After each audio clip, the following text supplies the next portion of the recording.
ओडिशार बृहत विकास लक्ष्य राज्यर प्रत्येक जिला ब्लॉक पंचायत गाँवर उन्नति को सबुबले अग्राधिकार देई आसिछन्ति ओडिशावासी प्रिय जननायक श्रीजुक्त नवीन पट्टनायक। एही विकास यात्रा रे मान्यवर मुख्यमंत्री खोर्धा जिला को देई आसिछन्ति प्राथमिकता। वीर पाइकंक माटी तथा सबुज सुंदर ओडिशार राजधानी स्मार्ट सिटी भुवनेश्वर को निज कोଳରେ स्थान देइथिबा खोर्धा जिला मान्यवर मुख्यमंत्री अंतर रे सबुबले स्वतंत्र स्थान लाभ करिछि।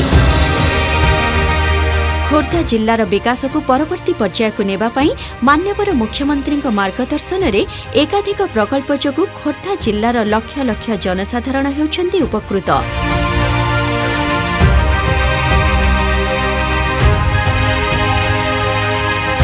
जलर बहुत महत्व घंटा को बाहर 500 लिटर जल एथरे ओडिशा सरकार चारिपट प्राचुर्य करी रोड करिसेंती जलर योजना भी करिसेंती एठे रहिया पई कि पांथशाला रही सरकारंकर ये जगह प्रति लक्ष्य दे जो उन्नति काम करछंती तांको भी धन्यवाद जना जाउ।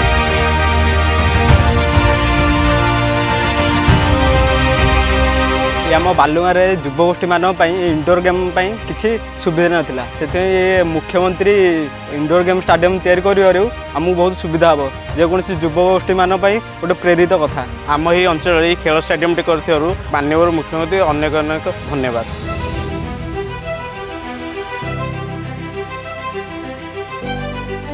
आम पानी बहुत समस्या थिला ट्यूबवेल बसैले भी आयरन पानी बाहर आयरन पानी सब पिला सब बाल्टी फाल्टी सब भी नाली हो जाऊला पीला को भी देह मुंड खराब होता किंतु एबे माननीय मुख्यमंत्री आमको सुविधा कर देछन्ती पानी रो डायरेक्ट टैप रो पानी हम परिष्कार पानी भल पानी पी पारजु आ पानी रो असुविधा किछि होउनी।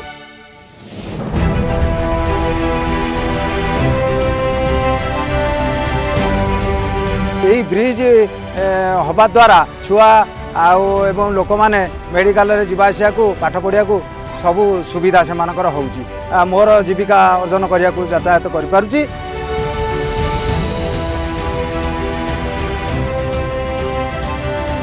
आम स्कूल नूतन 5T रूपांतरण हेबा परे आमे एइथरु smart board computer library bench आमे एथिरे पाइबारु ते सब सुविधा देइथिबारु मो मान्यवर मुख्यमंत्री को अशेष अशेष धन्यवाद देइछि।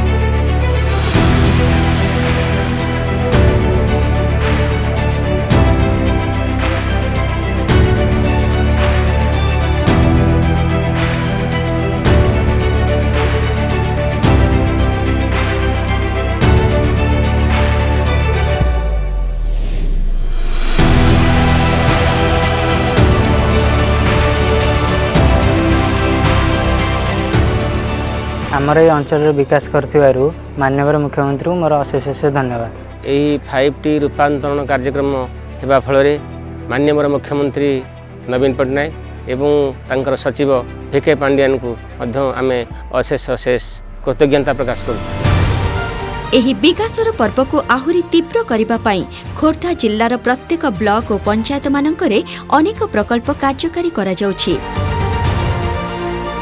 आसंतु आमे समस्ते एही विकास धारा रे सामिल हेबा एवं गर्वर सह कहिबा आम ओडिशा नवीन ओडिशा।